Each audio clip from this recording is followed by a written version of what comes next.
umaasa lang sa PhilHealth Indigency. So sabi niya sa akin, sabi ko, doon ka na lang sa ospital, i-refer ka na lang namin, i-recommend ka namin doon. Sabi ko, ayoko sa ospital, ma'am, gusto ko dito or di kayo sa lying in. Nag-suggest siya na may kakilala silang, kasamahan nila dati ba, na may lying in paanakan, na tumatanggap ng PhilHealth Indigency. Pinuntahan ko, sinunggaban ko kaagad, pinuntahan ko kaagad. Pagpunta ko doon, ayun. Buti na lang tumatanggap sila ng PhilHealth Indigency.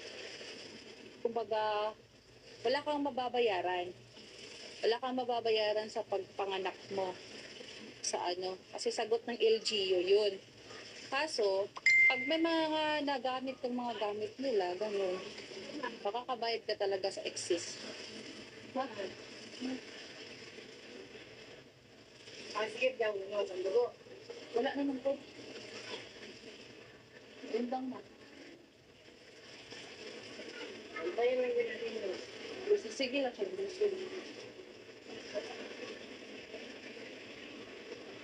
Araw-araw na ako nagpapatagtag. As in. Ako kung kaya ko nga lang talagang umakyat baba dun sa hagdan namin.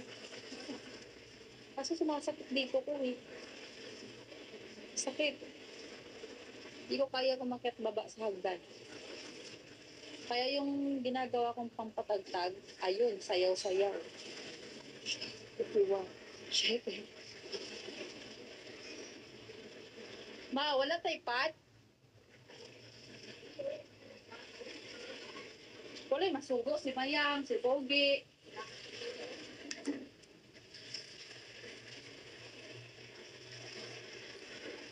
Ako din may akit pa sa taas, kaya akit pa na ugha Yoko. Kasi may tendency kasi na may ipit yung ng ulo ng bata. Parang tutulis. Kasi andito na siya eh. Nasa, malapit na sa puwerta. Dito na siya.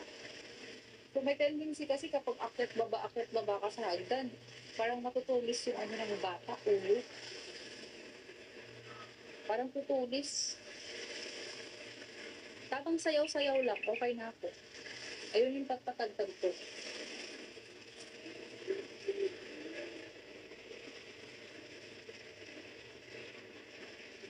So nga nila mama, kanina papunta kayo na pa kami dapat pumunta ng paanakan.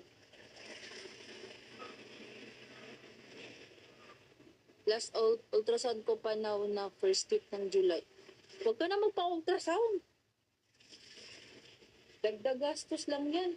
Nakapangalawa ka na, di ba? Huwag ka na magpa-ultrasound. Dagdag gastos lang yan. Pagkano ultrasound ngayon? 950 or 1,100 yata?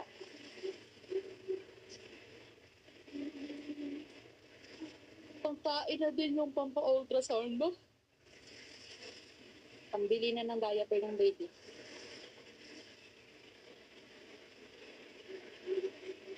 Nun 7 month pa kasi huling ultrasound ko. Oh, paano na lang ako?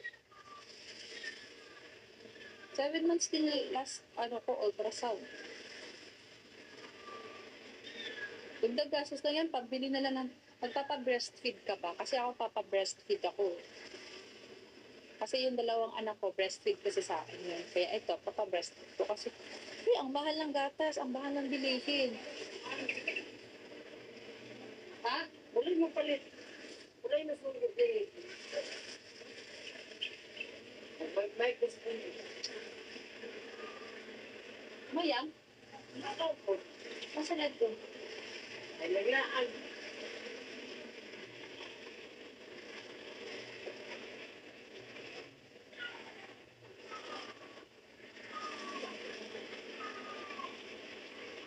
Mahal ang gatas. Oo, mahal ang gatas. Diyos ko, pa-breastfeed ka.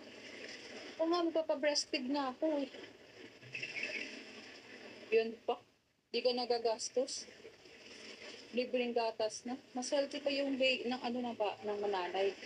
Gatas ng nanay. Ay! Naantok ako, promise.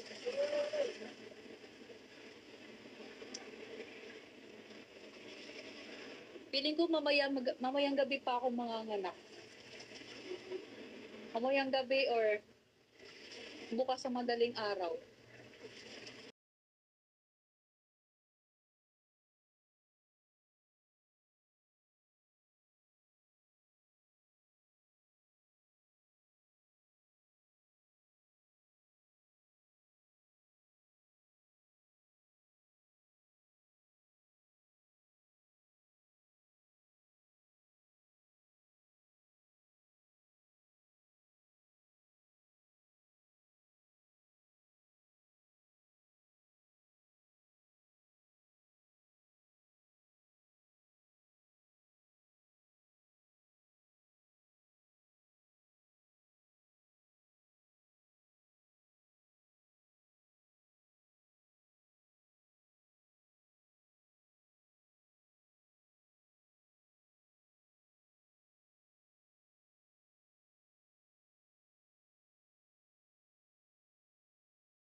Feeling ko mamayang gabi pa ako manganganak.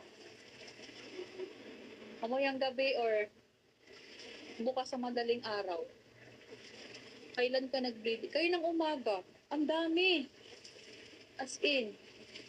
Naglagay nga ako ng napkin ngayon eh. Kanina pa pala to.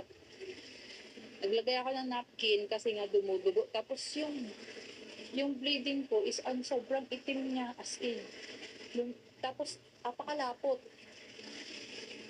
EDD mo July ba? Oo. July 8. Ang EDD ko, July 8. Tapos nag-bleeding ako kanina. Ganyan kasi yan, hindi kasi yan tutugma talaga. Sa EDD mo, di yan talaga tutugma.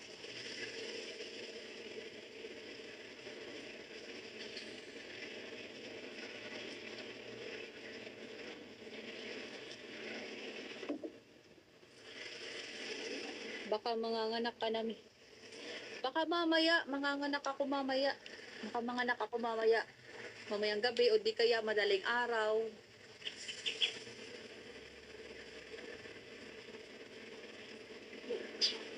Ah. Dito, may kasama ko dito, mama ko, papa ko. Dito lang ako sa kwarto, simula kayo ng umaga. Pagkagising ko, pagkatapos ko maligo. Dito lang ako sa kwarto, di ako lumabas. Ayoko kasi may nakakakita sa akin na nagle-labor ako. Ayoko makita nila kung gaano kapalit yung mukha ko. Kung paano yung itsura ko pag kumari ng mama ko pumunta dito sa amin. Pumasok dito sa kwarto ko, sabi niya sa akin, huwag kang matulog, ganun. Hindi daw ako matulog kasi kapag natulog daw ako, matutulog din daw yung bata sa loob ng tiyan ko. Makasabihan ng mga matatanda. Ganun.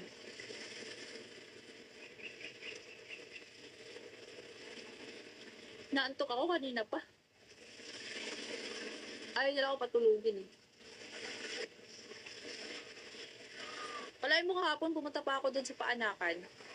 Kung saan ako manganganak. Pumunta pa ako dun kahapon, third prenatal ako dun. Kasi kailangan kasi may record ka dun na 4 na beses. Ako anytime pag nanganak, may tatawagin agad ng ambulance. Medyo malayo kasi hospital. Ayun lang. Dito wala, tricycle. Na kailangan ng ambulance, Diyos ko Lord. Kung kaya mo naman biyahe ka na. Hi, shout out sa Haley. Agay. Taga saan ka ba, May?